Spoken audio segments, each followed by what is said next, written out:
Bore da bawb, croeso cynnes yn enw'r arglwydd Iesu Grist. Mae'n rhyfedd iawn i feddwl fod yna flwyddyn gyfan wedi bod ers i ni ddechrau cyfarfod fel hyn. Mae llawer o bethau wedi digwydd, llawer o bethau wedi newid. Mi'n siŵr bod rai ohoni wedi cael profiadau da. Mae'n bosib erbyn hyn fod Cymru wedi cael Grand Slam arall. Ond fi'n siŵr hefyd fod y flwyddyn diwethaf yma wedi bod yn un anodd iawn. Fod llawer ohoni sydd wedi cael ein effeithio mewn pob math o ffyrdd amlwg, gweledol a pethau o dan y wyneb. A felly mae'n dda i ni atgoffa'n hunan unwaith eto, a ni wedi gwneud hyn ar sawl pwynt yn ystod y flwyddyn, ond atgoffa'n hunan fod yna un sydd ddim yn newid. Ie, y Duw rydyn ni'n ymddiried ynddo fe. Fod yna frwydr wedi ennill unwaith ac am byth gan yr arglwydd Iesu. Mae e wedi ennill y dydd. Mae e wedi rhoi bywyd tragwyddol i bob un sy'n credu ynddo fe. Mae e wedi marw, mae e wedi atgyfodi, mae'n fyw yn nawr a does dim byd yn gallu newid hynny. A does dim byd yn gallu'n gwahanu ni oddi wrth ei gariad e. Does dim syniad o fi be sydd mewn stor yn y flwyddyn sydd i ddod. Ond fi yn gwybod ein bod ni'n gallu ymddiried ynddo fe. Felly gadewch i ni nawr troi ato fe a geisio fe gyda'n gilydd. Nawn ni weddio. Ie, arglwydd. Dim ond ti sy'n gwybod yn iawn beth mae pob un ohoni wedi brofi dros 12 mis diwetha. Dim ond ti sydd yn gwybod lle i ni arni yn ein calon ni y bore yma. Dim ond ti sydd yn gwybod be sydd i ddod. O arglwydd, diolch felly ein bod ni yn gallu dadnabod di ac yn gallu ymddiried yno ti.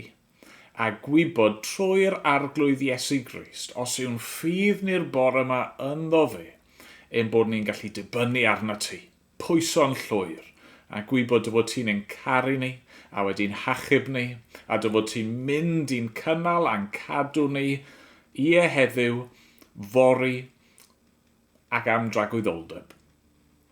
Arglwydd. A wneud i nawr, unwaith eto, helpu ni dawelu'n meddyliau beth bynnag yw'r pethau sy'n trial tynnu'n sylw ni. Boi da neu drwg, arglwydd, helpa ni i droi nawr mewn ffydd ata ti. A mae'n bod ni'n gofyn yn enw ac yn heiddiant yr arglwydd Iesu Grist. Amen. Amen. Wel, nawn ni ganu nesaf gyda'n gilydd.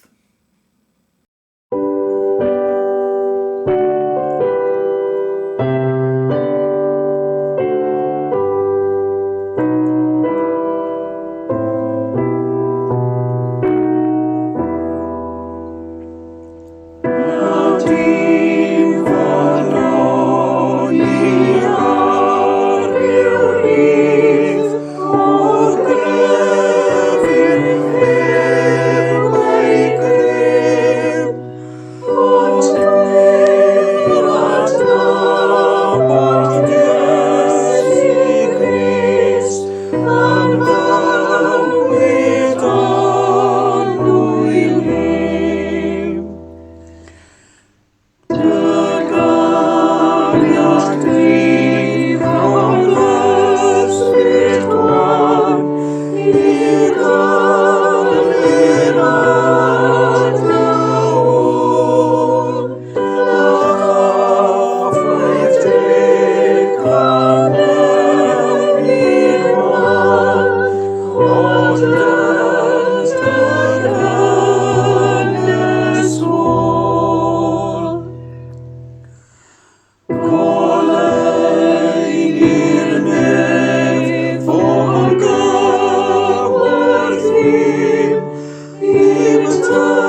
Wel, ni am droi nesaf at air Duw.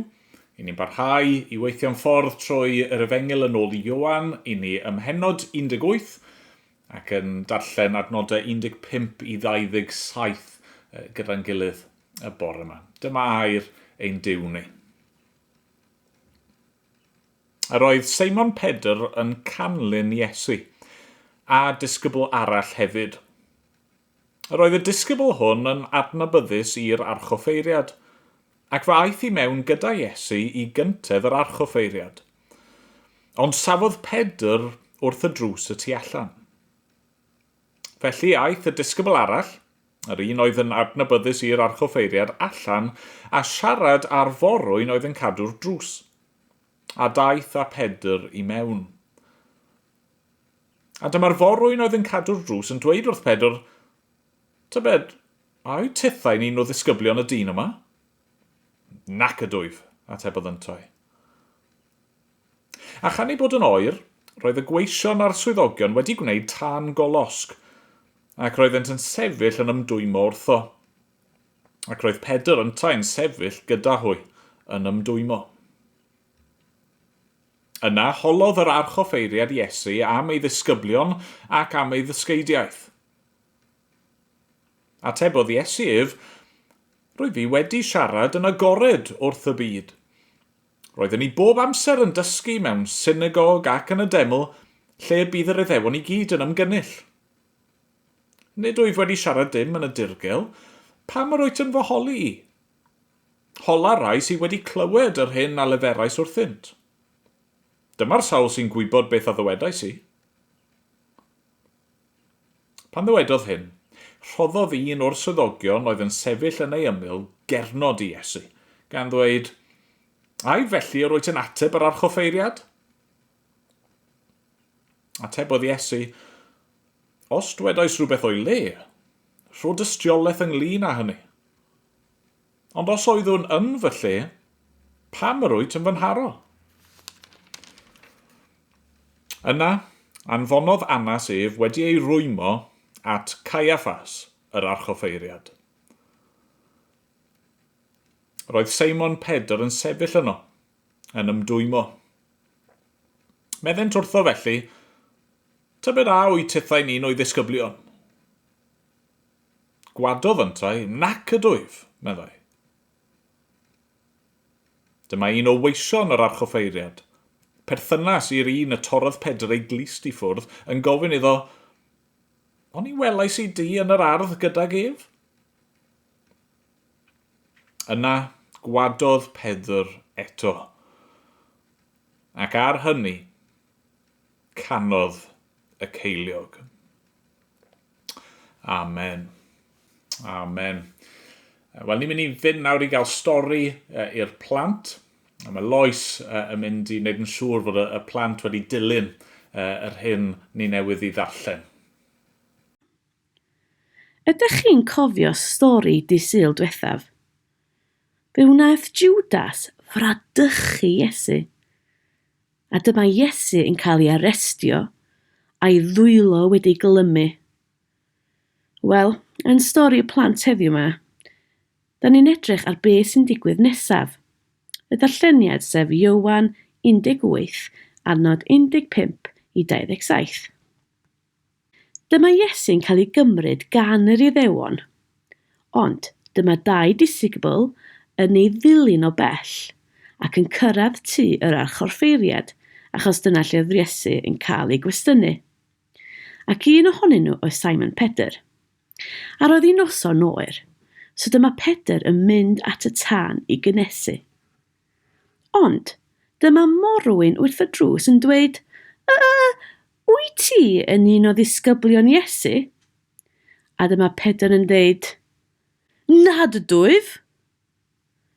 Roedd Pedr yn ofyn. Yr un pryd, roedd Iesu yn sefyll o flaen Annas, ac oedd Annas yn archoffeiriad. A dyma Annas yn ei gwestiynu am beth oedd Iesu a'i ddisgyblion wedi ei ddysgu. Beth oedd nhw'n dysgu'r bobl?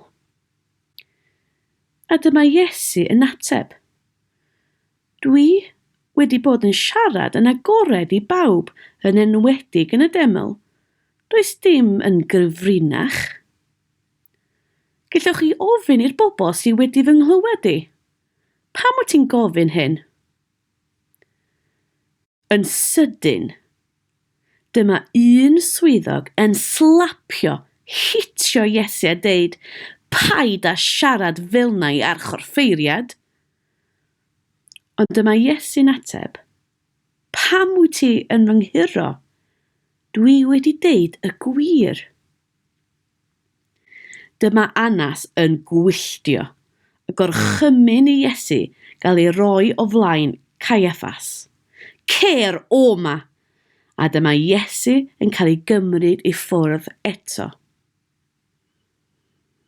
Ar yr union yr un pryd, roedd Pedr yn ista wrth y tân. A dyma rhywun arall yn dod ato fo a dweud, wyt ti yn un o'r disgyblion? A dyma Pedr yn dweud, nadw.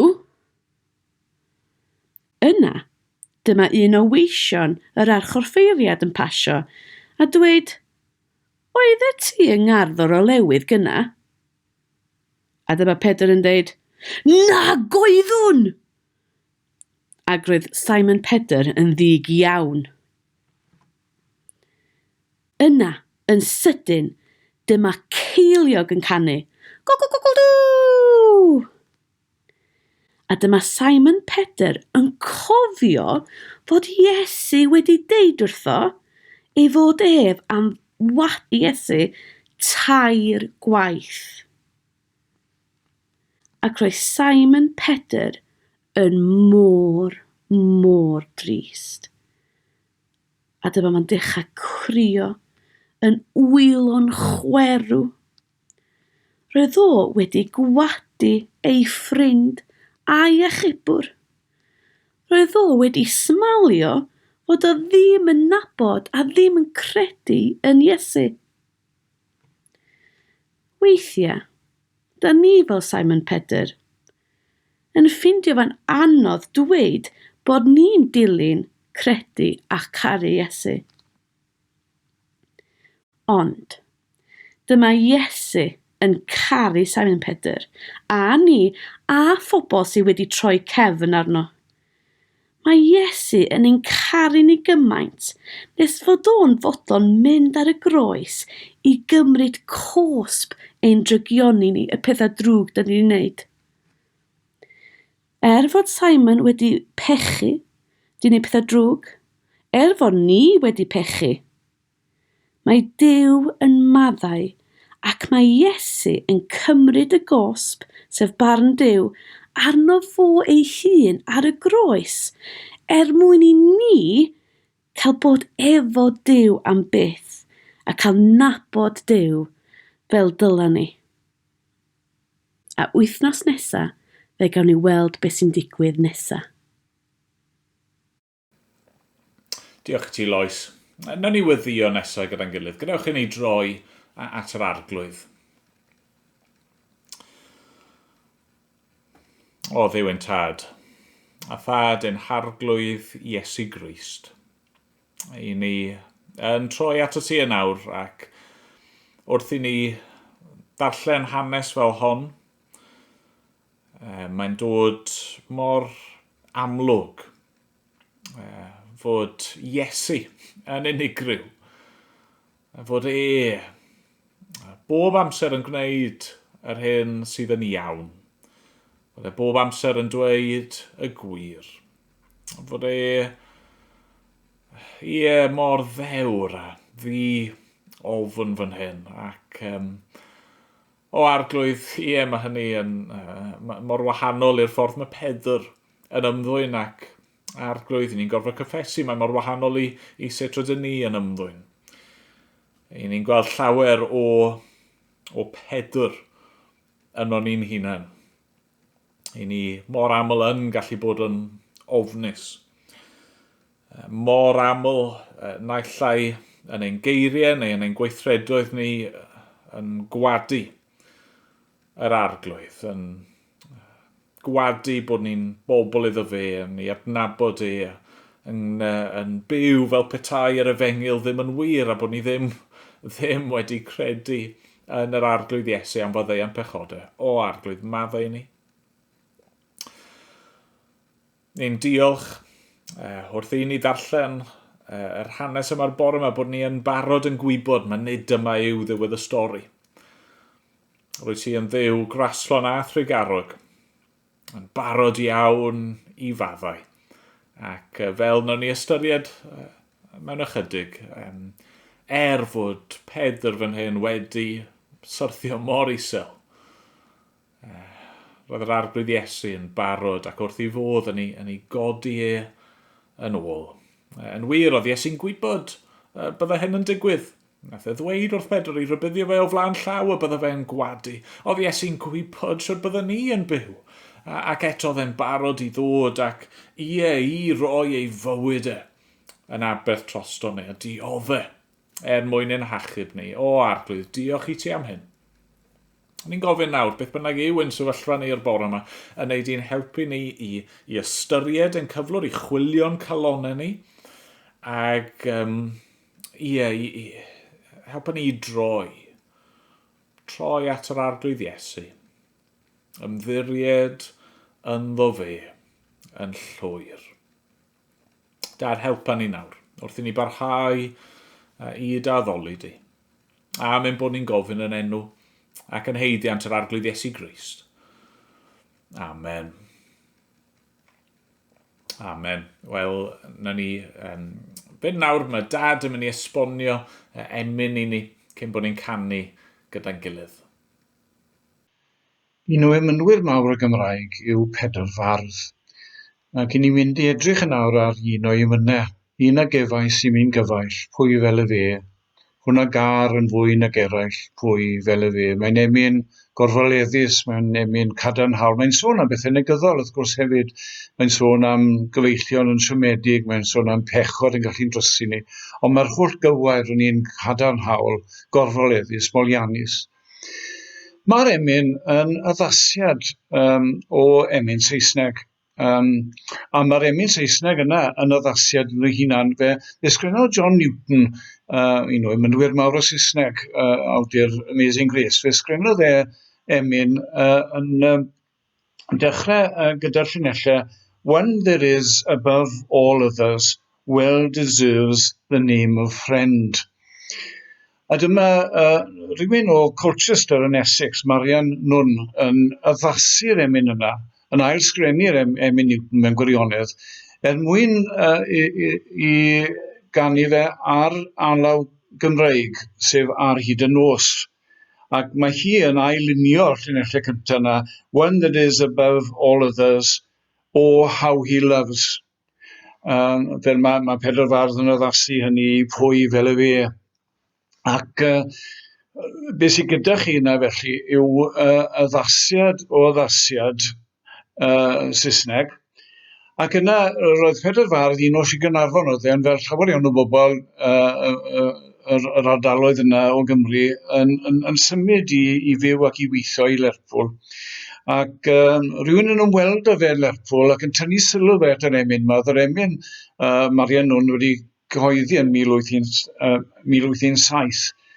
A dyma gyfaill i Pedr Fardd yn tynnu sylw at yr emyn yma yn Saesneg yn gofyn iddo fe addasu'r emyn i'r Gymraeg. A dyma fe wneud ac yn gyhoeddi fe yn 1826, bron i 10 mlynedd ar ôl y fersiwn Saesneg. Ac wedi mynd wedyn, wrth gwrs, yn boblogaidd iawn yn y Gymraeg. Mae yn addasiad wedi awgrymu'n barod. Mae wedi newid ychydig bach yn dywe yn lle o how he loves gan Marian Nunn. Pwy fel y fe sydd gan Pedr Fardd. Hynny wedi tynnu sylw rhywfaint oddi wrth y cariad at y person sy'n caru. A mae hynny yn newid priodol iawn mewn gwirionedd o ran y ffocws. Ac yn nodi fyna pwy fel y fe. Hynny yw, mae'n tynnu'r elfen yn nodyn o ryfeddod at y person yma sydd yn dod yn gyfaill i ni. Mae'r llinellau cyntaf yna Yn adleisio un o'r nodau o Llyfr Deyrhebion yn yr Hen Testament, yn pennod 18, mae yna adnod fyna sydd yn sôn am gyfaill sydd yn glynu wrthon ni, cyfaill a lun wrthym yn well na brawd, yn well na neb arall. Ac mae bobl ar hyd y canrifoedd wedi dehongli hynny fel cyfeiriad at Grist. Ac yn ni'n gweld hynny yn y fersiwn Saesneg gan Newton a gan Marian Nunn, y trydydd llinell yw His is love beyond a brother's. A mae hynny'n dangos mai adleisio Deyrhebion 18 sydd yn digwydd yn y fan yna. Nawr mae Pedrfardd, hwn a gar yn fwy nag eraill, sydd yn y fersiwn sydd gyda ni nawr. Yn wreiddiol, fe sgwennodd Pedrfardd, hwn a gar yn hwy nag eraill. Roedd Pedrfardd yn hoff iawn o roi cyffyrddiadau cyngeneddol mewn yn ei emynau fe. Ni'n gweld hynny yn y llinell gyntaf, un a gefais i mi'n gyfaill, a'r adleisio, tync cyngeneddol yna. A mae'r un beth yn wir am y drydydd linell, hwn a gar yn fwy nag eraill. Ond yn wreiddiol, ni'n dweud yn hwy nag eraill, yr hwn a hwy yn ateb i gilydd yr betai. Ac wrth gwrs, mae'r golygyddion sydd wedi newid i fwy yn ytrach na hwy yn iawn mewn un ystyr oherwydd maen nhw'n adleisio fyna dyn nhw geiriau Crist ei hunan yn Iwan 15 sydd yn sôn cariad mwy na hwn nid oes gan neb, sef bod rhywun yn fodlon roi fywyd dros ei gyfeillion, ac yn y benod yna yn Iwan 15 mae Crist yn dweud am ei ddisgyblion i fod yn ei galw nhw'n gyfeillion iddo fe. Beth sydd gyda ni yn ail hanner y pennell cyntaf wedyn yw cyferbynnu rhwng y cyfaill mawr rhyfeddol yma a phobl eraill. Cyfnewidiol ydyw dynion a siomedig yw cyfeillion. Hwn a beri byth yn ffyddlon, pwy fel y fe. Ac i ni gweld yn y pennell cyntaf yna, mae yna ddau air pwysig iawn yn y pennell yna mewn gwirionedd, sydd yn wir ar reit trwy'r emyn, y gair cariad a'r gair ffyddlon. Ac yna, y peth arall drawiadol, wrth gwrs, dwi ddim wedi enwi yr hwn, y cyfaill yma.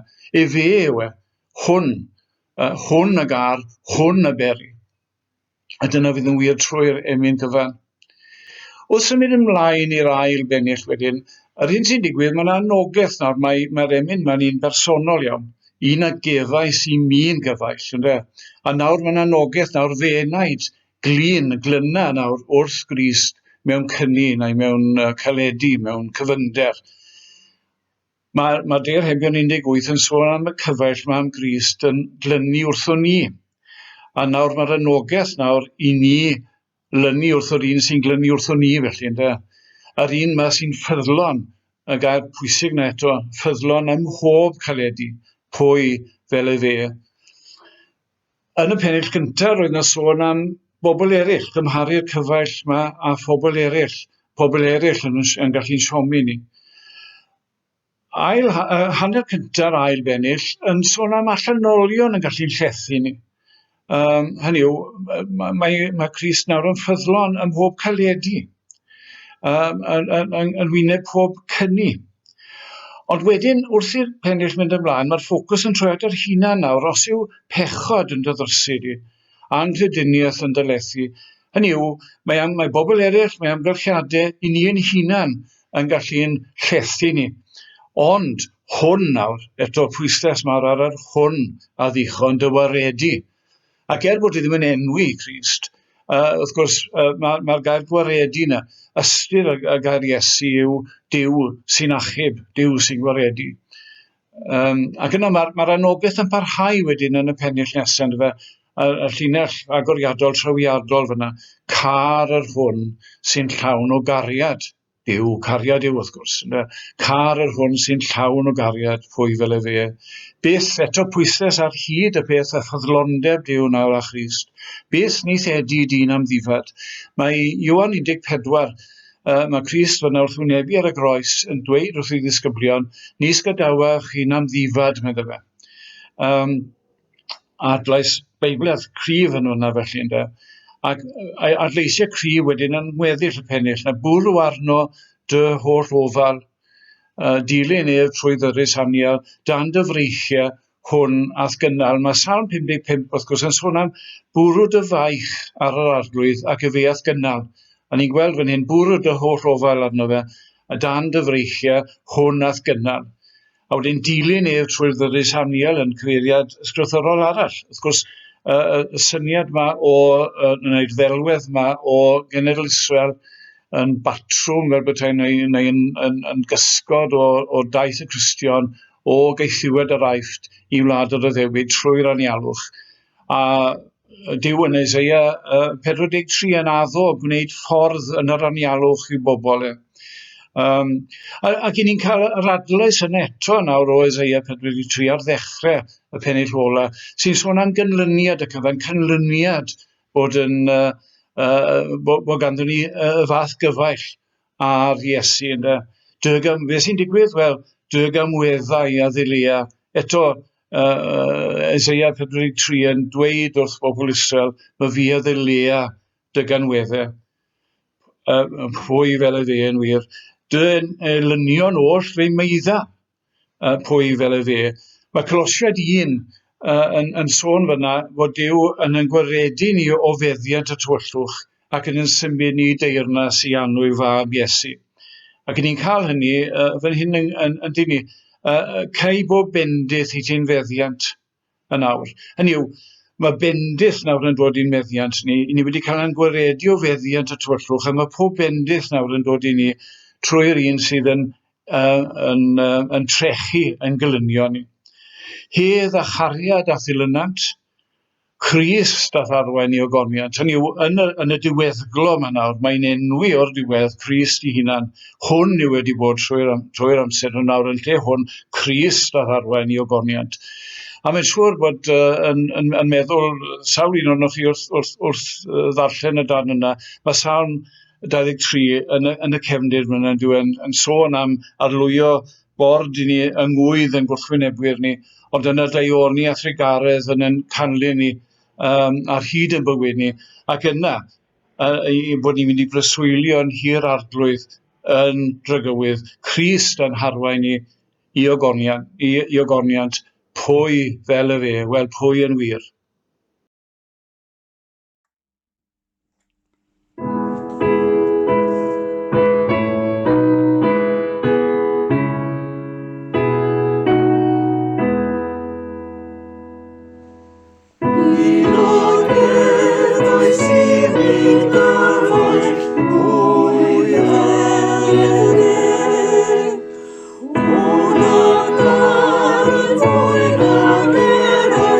Oh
heddiw yn ddiwrnod pwysig. Mae'n ddiwrnod y cyfrifiad, y sensws.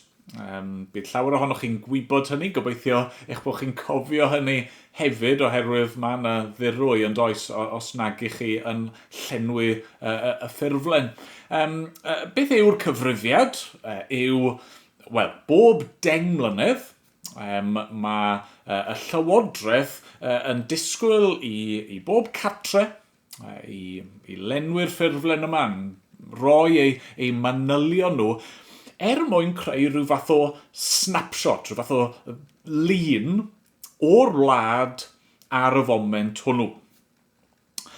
Ac wrth gwrs mae hynny yn beth gwerthfawr mewn llawer o ffyrdd yn dydy. Mae'n dangos lle i ni arni. Mae'n dangos pwy ydyn ni fel cenedl, fel gwlad ar y pryd. Mae cymryd stoc fel hyn yn beth da yn ein bywyd personol ni hefyd yn dydy. Cymryd moment i stopio a ystyried, edrych ar ein calon ni, gofyn lle ydw i arni, siwr ydw i'n gwneud ar hyn o bryd. A tybed, pe bawn ni'n cymryd snapshot ohonoch chi, siwr fydda fe'n edrych. Ydy'r math o lun byddwch chi'n hapus i roi lan ar y cyfryngau cymdeithasol i bawb i weld? Siwr o fod ddim. Mae'r mwyafrif ohono ni, os ni'n onest, i ni a chywilydd o lle i ni arni. Mae yna bethau yn ein bywydau ni'n llwyddo i guddio oddi wrth pawb arall, ond does dim byd yn guddiedig gan yr arglwydd. Os nag i ni'n Gristion, yna fe fydd yna brynt neu pechod ar ei ogrwydd yna am ein bod ni wedi gwrthryfela yn erbyn Duw, ac os i ni'n Gristnogion, byddwn ni yn aml yn ymwybodol iawn o'n methiannau ni. Ac falle'n arbennig ar ddiwedd blwyddyn fel hon. Mae wedi bod yn heriol mewn pob math o ffyrdd, a mae wedi bod yn heriol yn ysbrydol yn do. I ni fel Cristnogion, ni wedi cael ein torri ffwrdd o gael ymgynnull, i gael cymdeithas a cyd-addoli, i gannu gyda'n gilydd a dathlu'r cymyn gyda'n gilydd a phob math o bethau eraill. A felly mae'n bosib iawn eich bod chi, os i chi yn Gristion y bore yma, bod chi yn teimlo'n bell iawn oddi wrth yr arglwydd. Os chi'n onest, chi'n teimlo'n sych, galed, yn oer, yn ysbrydol, a chi ddim cweit yn siŵr beth yw'r ffordd yn ôl. Nawr, wrth gwrs, y broblem efo snapshot, efo cyfrifiad ar un diwrnod penodol, yw bod e ddim yn dangos beth sydd wedi dod cyn a beth sydd wedi dod ar ôl. Dwi ddim yn dangos yn union sut i ni wedi cyrraedd y pwynt yma, a dwi ddim chwaith yn dangos i ble i ni'n mynd. A mae hynny yr un mor bwysig yn dydy. Hynny yw fel Pedr yn yr hanes ni'n edrych arni bore yma. Ioan 18. Tasach chi just yn edrych ar y snapshot yma, yr un digwyddiad yma, wel, byddwch chi yn anobeithio'n llwyr yn Pedr. Byddwch chi'n gweld e fel write-off ysbrydol llwyr.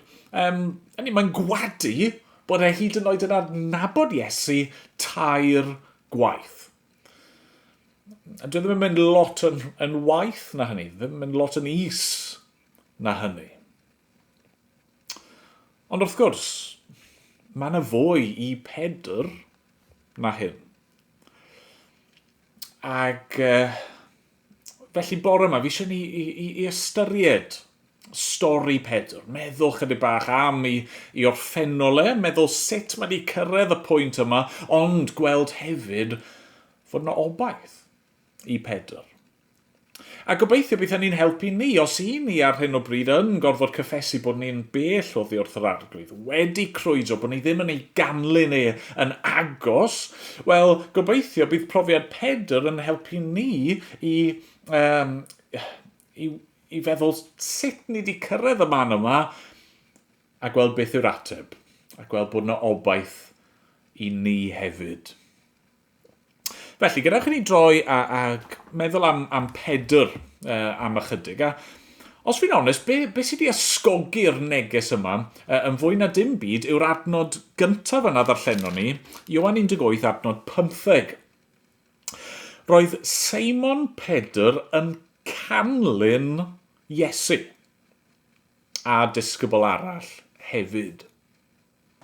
Chi'n gweld, fod y disgyblion i gyd wedi ffoi a gadael Iesu yn yr ardd, ni'n clywed nawr fod Pedr a disgybl arall yn dilyn nawr, yn canlyn.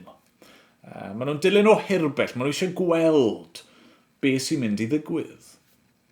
Ac, wel, fel chi siŵr o fod i dyfalu, fwy na thebyg, y disgybl arall yw Ioan yr apostol ei hunan. Dwi ddim yn hoffi defnyddio ei enw ei hun yn y llyfr, ond mae yn rhywsut yn adnabod yr archoffeiriad neu'n nabod y teulu, ac mae'n llwyddo i'w cael nhw i fewn i wylio yr achos. Ac, a felly mae dych chi'r tensiwn yma, ond oes. Roedd Seimon Pedr yn canlyn Iesu, mae'n dweud. Ond ydy e? Ydy Pedr yn canlyn? Mae yn dilyn. Mae'n mynd ar ôl Iesu, wel beth sy'n mynd i ddigwydd, ac eto, dyw e ddim. Mae e yn canlyn Iesu, mae e yn ddisgybl i Iesu, mae e yn credu yn Iesu fel y Meseia, ond yna pan mae'r cyfle'n dod i dystio yn gyhoeddus bod yn apostol,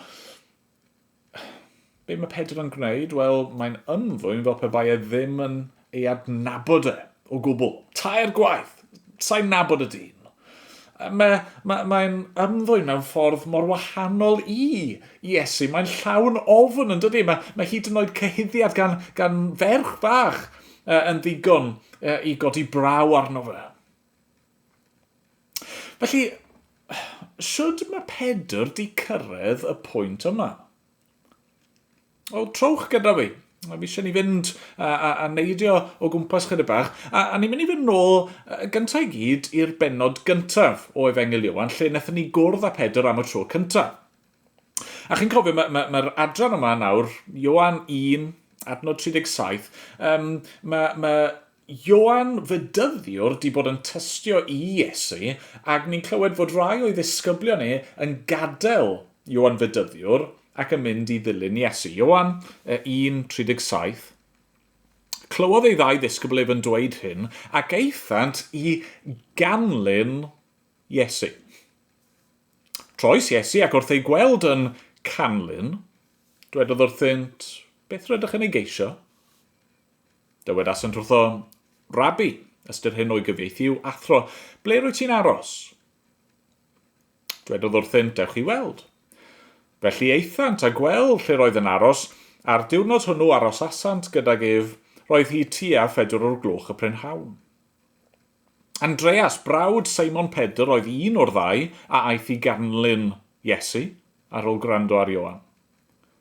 Peth cyntaf am waith hwn oedd cael hyd i'w frawd, Seimon, a dweud wrtho, rydym wedi darganfod y Meseia.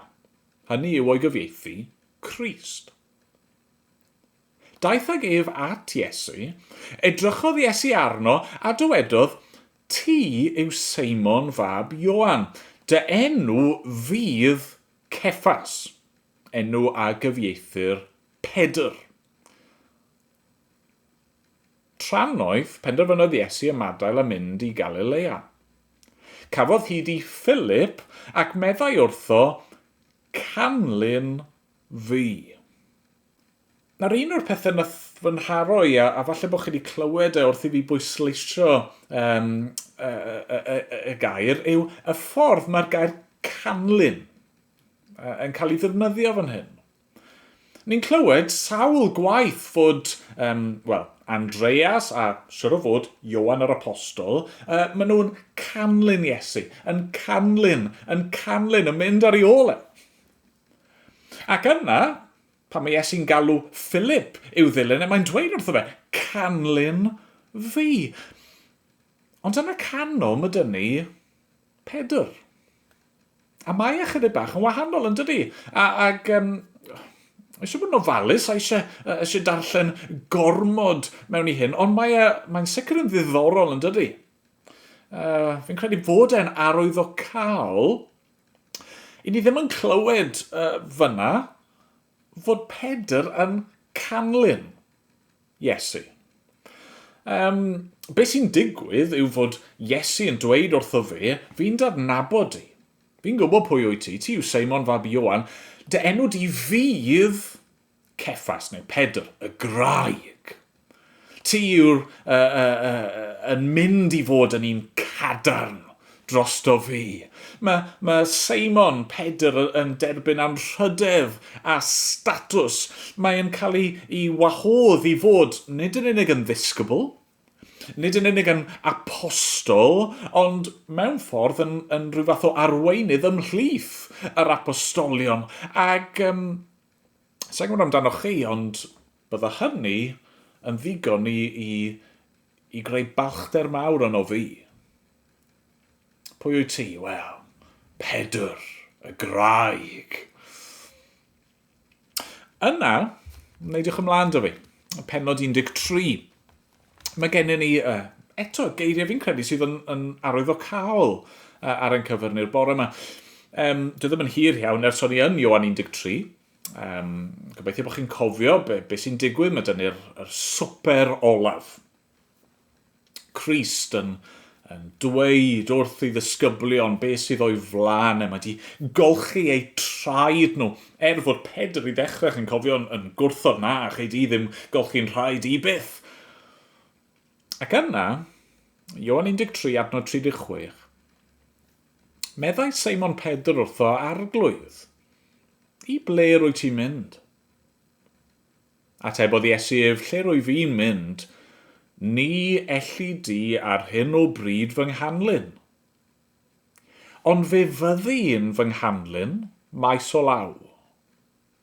Arglwydd, gofynodd Pedr iddo, pam na allaf dy ganlyn yn awr? Fe rodda fy einioes droso ti. Atebodd Iesu, a roddi dy einioes drosof? Yn wir rwy'n dweud wrthyt. Ni chan y ceiliog cyn i ti fy ngwadu i dair gwaith. Be sy'n digwydd fan hyn? Wrth i Iesu geisio esbonio beth sydd o'i flaen y llwybr, mae'n mynd i'w gerdded y groes, mae'n gorfod i wynebu.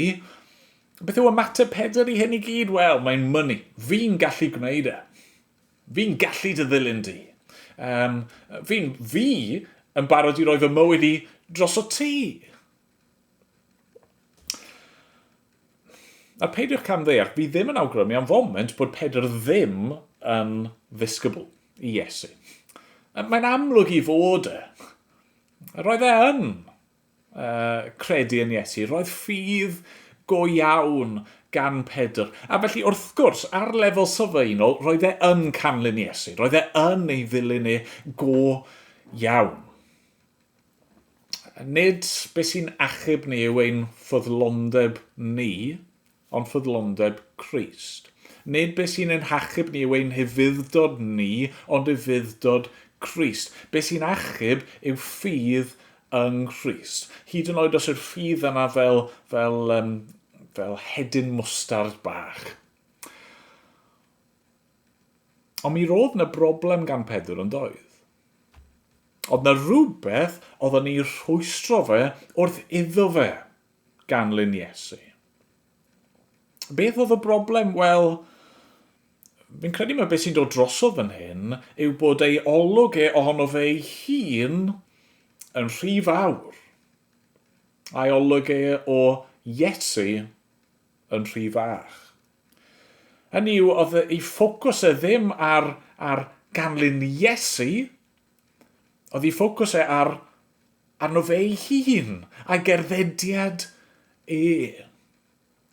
Mi'n siŵr bod ni gyd i chwarae'r gêm mae Simon yn dweud, Simon Says.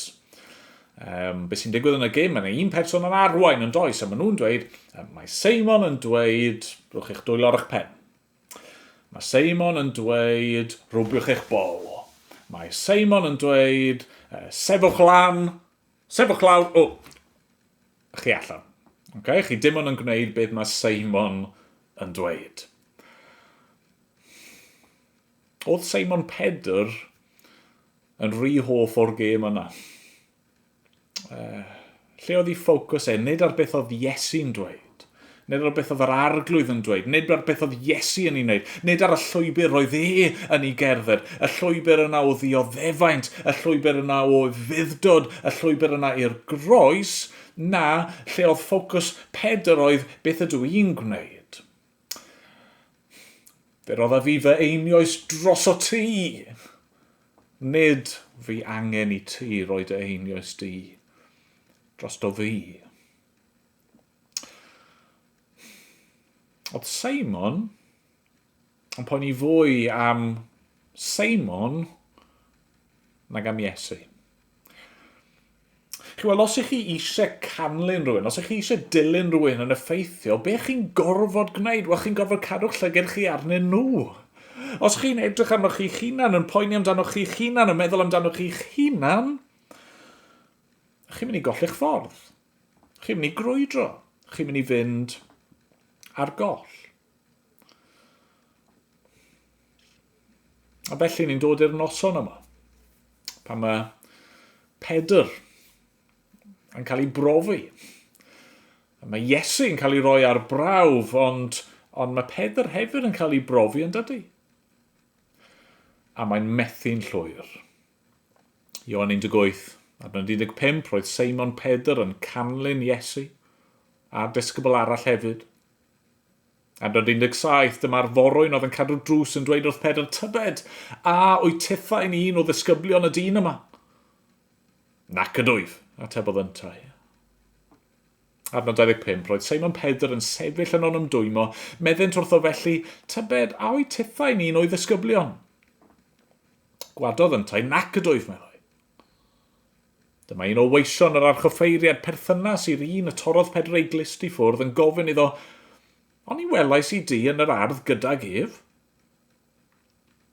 Yna gwadodd Pedr eto. Ac ar hynny canodd y ceiliog.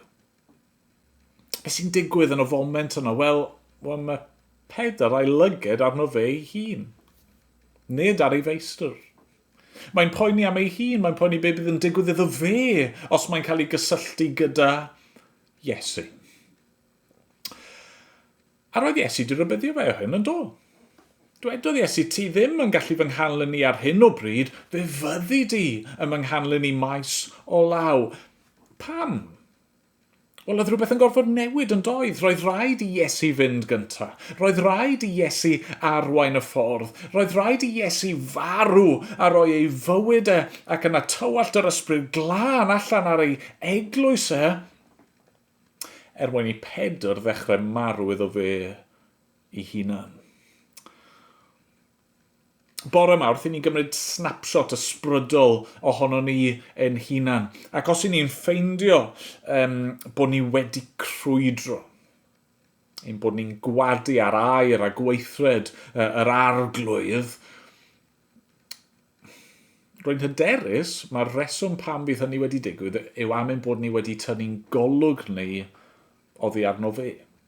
Ie, ni'n gallu gwneud hynny mewn gwahanol ffyrdd, ond be fydd wedi digwydd yw ein bod ni wedi dechrau meddwl mwy am ein hunan nag amdano fe. Wedi rhoi'n hunan yn gynta, ymddiried yn ein hunan yn gynta, yn hytrach na ffocysu arno fe, ymddiried ynddo fe, cerdded y llwybr a gerddodd e fe. Nawr, pe bai Pedr wedi troi o'i hunan ac edrych ar Iesu, be fydde fe wedi gweld? Gadewch i ni edrych, meddwl nawr am y ffordd mae Iesu yn ymddwyn am ychydig bach. Be bydde Pedr wedi gweld yw yr anghyfiawnder mwyaf. Dyma Iesu Grist, mab Duw, yr un di bechod, a mae'n cael ei drin yn y ffordd mwyaf erchyll. Anghyfiawn. Ond mae Iesu yn derbyn hynny. Mae'n barod i ddioddef mwyn tystio i'r gwirionedd, mwyn cyflawni ewyllus Duw, ac i efn hyn mwyn achub ei bobl e. Chyfod, os chi'n edrych ar y manylion, mae beth sy'n digwydd i Iesu y noson honno, mae yn ffars llwyr.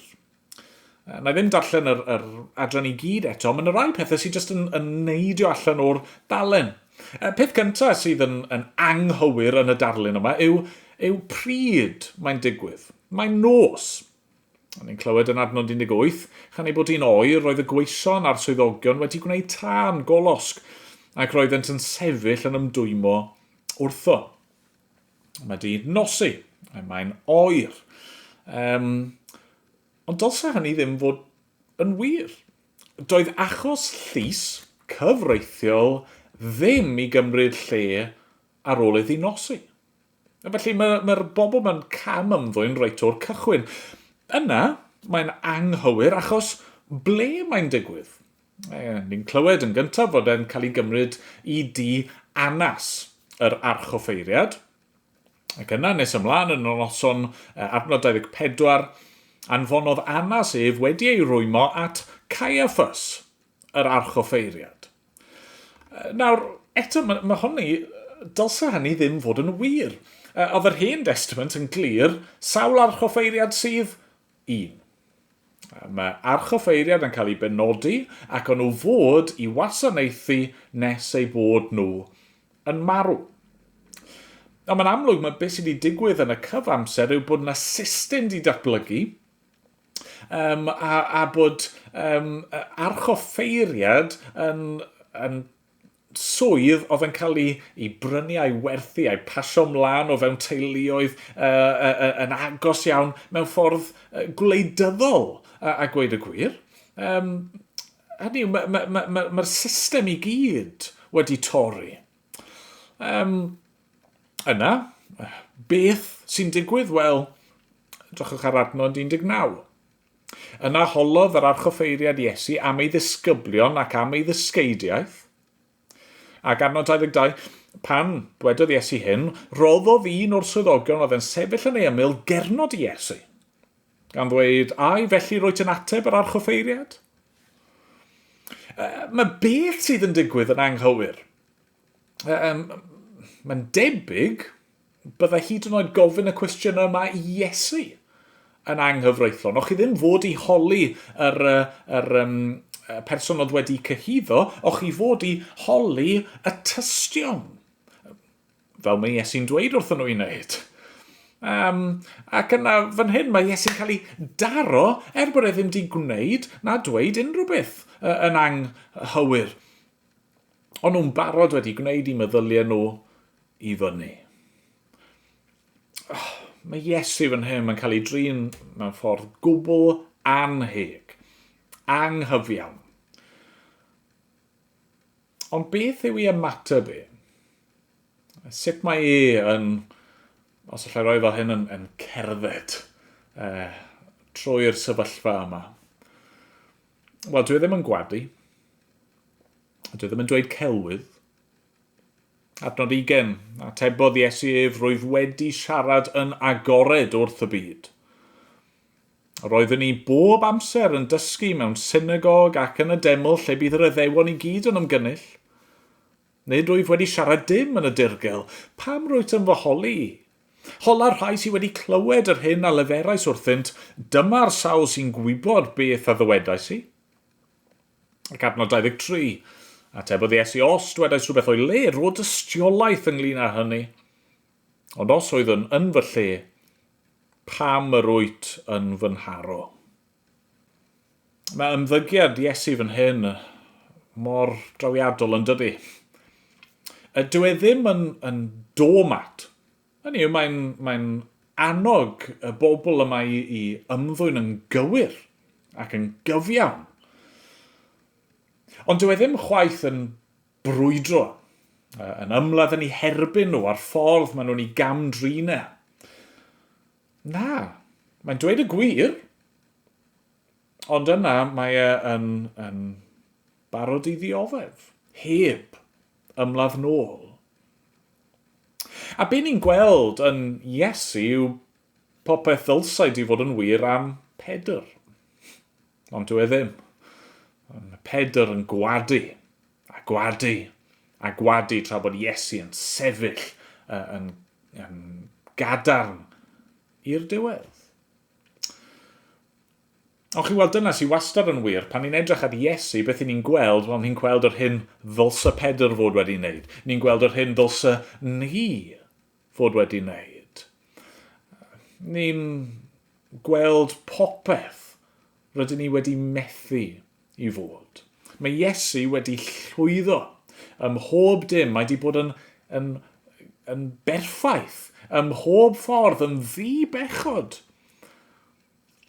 A dyna, bore yma yw sylfaen ein gobaith ni.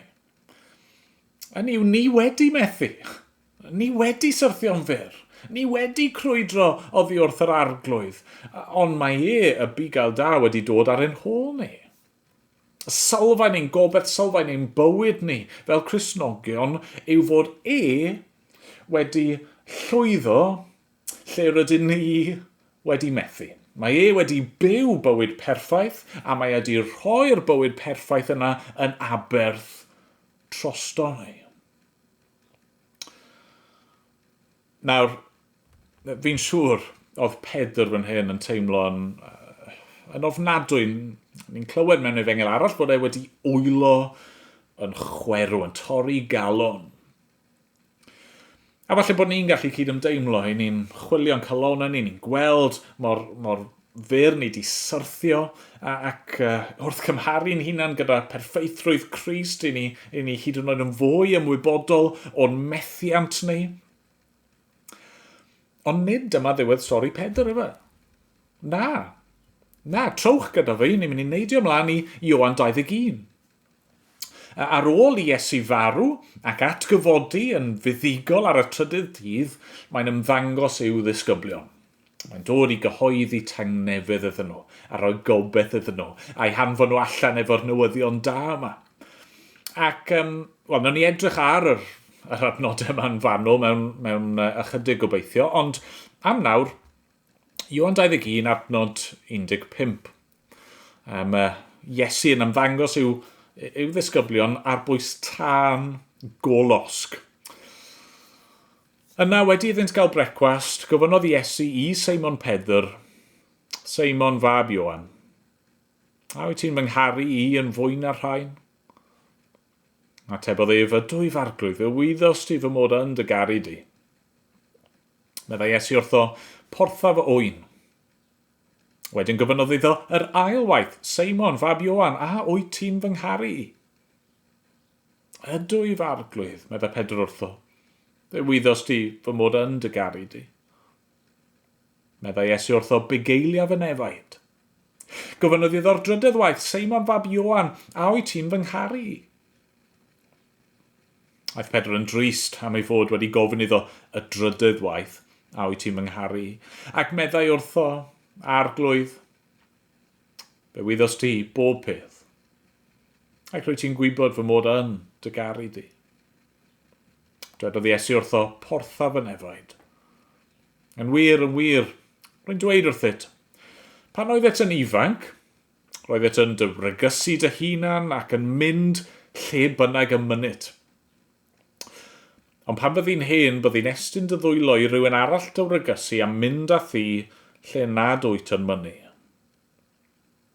Dwedodd hyn i ddangos beth fyddai dull y farwolaeth roedd Pedr i ogoneddu Duw trwyddi. Ac wedi iddo ddweud hyn, meddai wrth Pedr canlyn fi. Trodd Pedr a gwelodd y disgybl roedd Iesu'n ei garu yn ei canlyn. Yr un oedd wedi pwyso nôl ar fynwes Iesu yn ystod y swper ac wedi gofyn iddo arglwydd pwy yw'r un sy'n mynd i thradychu di. Pan welodd Pedr hwn, felly, gofynnodd Iesu, arglwydd, beth am hwn? Atebodd Iesu ef, os byddaf yn dymuno iddo ef aros hyd nes y dof fi, beth yw hynny i ti? Canlyn di fi. Be ni'n gweld fan hyn yw fod yna obeth. Mae yna faddeuant. Os i ni fel Pedr wedi llithro a chrwydro, mae Iesu yn abl i'n hadfer ni. Tair gwaith nath Pedr gwadu yr arglwydd Iesu Grist. Tair gwaith fan hyn mae Iesu'n rhoi'r cyfle iddo fe i gyffesu fod e'n ei garu. Mae'n gweud, wyt ti'n barod nawr i wasanaethu? Wyt ti'n barod i ddioddef? O ti arfer mynd y ffordd dy hun, ond wyt ti'n barod nawr i fanilyn ni? Hyd yn oed os yw hynny'n arwain i ddioddefaint ac i farwolaeth? Mae Iesu'n maddau Pedr ac yn ei alw nawr i'w ganlyn ni. Dwi ddim yn dweud, na, ti di meso lan. Ti di wneud mes o'r cyfle fi di roi ti. Ti di crwydro cer o ma. Na, mae Pedr wedi edifyrhau. Fel mae pob un ohono ni'n cael ein galw i wneud. A mae'r arglwydd yn ei groesawu yn ôl. Ond wrth gwrs nid yna diwedd y stori chwaith efe. Achos oedd Pedr fan hyn yn cael maddeuant ac yn cael cyfle arall. Ond oedd ddim yn ei angen fwy o gyfleon eto hefyd yn doedd. I ni angen cael ein atgoffa o hyn, ni angen dod nôl at yr arglwydd dydd ar ôl dydd. Nefych chi sylwi? Wrth i Pedr glywed fod nawr yn barod i ddechrau canlen Iesu go iawn ac yn barod i ddiodde drosto fe. Be mae Pedr yn gwneud? Yn syth, mae'n dechrau troi ac edrych o'i amgylch mae'n dechrau holi am y disgybl arall, am Ioan ei hun. Be sy'n mynd i ddigwydd iddo fe? A felly mae Iesu'n dweud wrtho fe, canlyn fi. Beth yw hynny ti? Canlyn di fi. Sdim ots amdano fe, sdim ots amdano hi, sdim ots beth sy'n digwydd mas yn fyna. Stop o edrych arno ti dy hunan, stop o edrych wrth gwmpas, di edrych arna fi. A dyna'r neges i ni, bore yma. Mae eisiau ni ddod at yr arglwydd Iesu Grist. Am y tro cyntaf falle, neu'r canfed tro. Os i ni wedi crwydro, os i ni'n bell oddi wrth yr arglwydd, wel mae hynny oherwydd bod ni wedi tynnu'n golwg ni oddi arno fe. Ond does dim angen anobeithio. Mae yn gwybod hynny'n barod. A nath dal dewis mynd i'r groes drosto ni. A mae'n barod i'n hadfer ni nawr. Mae eisiau ni i'w ganlyn heddi. A pan byddwn ni wedi cwympo eto fori. A pan byddwn ni wedi methu eto wythnos nesaf. A mewn blwyddyn arall os i ni dal yma yn edrych ar ein bywyd ni ac yn meddwl, fe di wneud mes eto, mae e'n barod eto i ddweud canlyn di fi. Diolch iddo. Amen. Amen. Wel ganwn ni unwaith eto cyn bod ni'n gorffen ein hoedfa ni.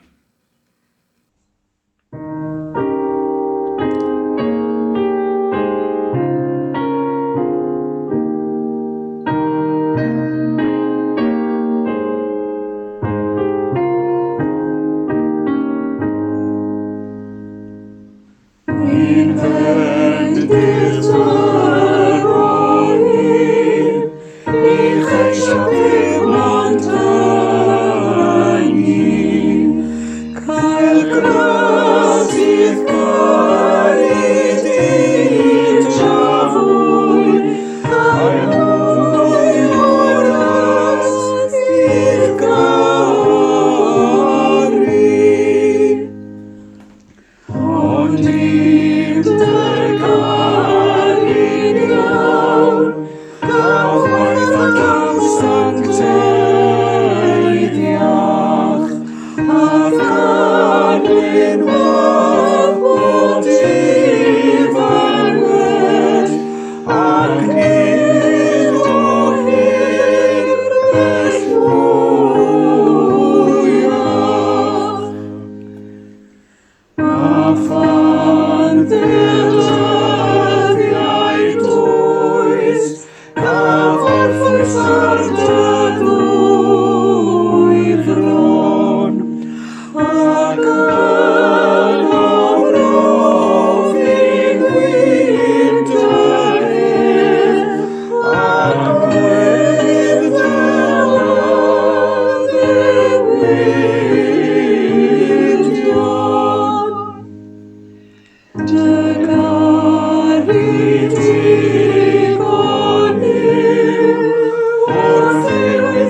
ni weddio eto cyn bod ni'n gorffen.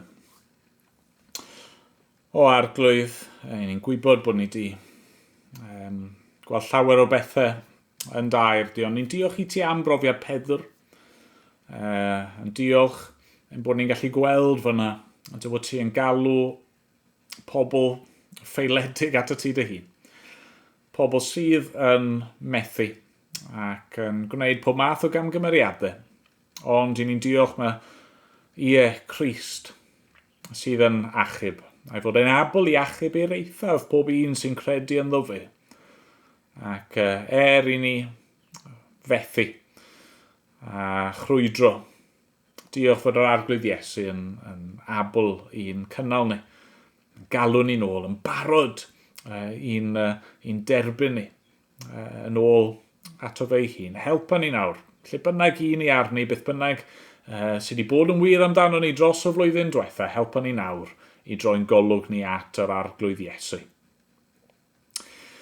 Amen bod ni'n gofyn yn ei enw e. Amen. Amen.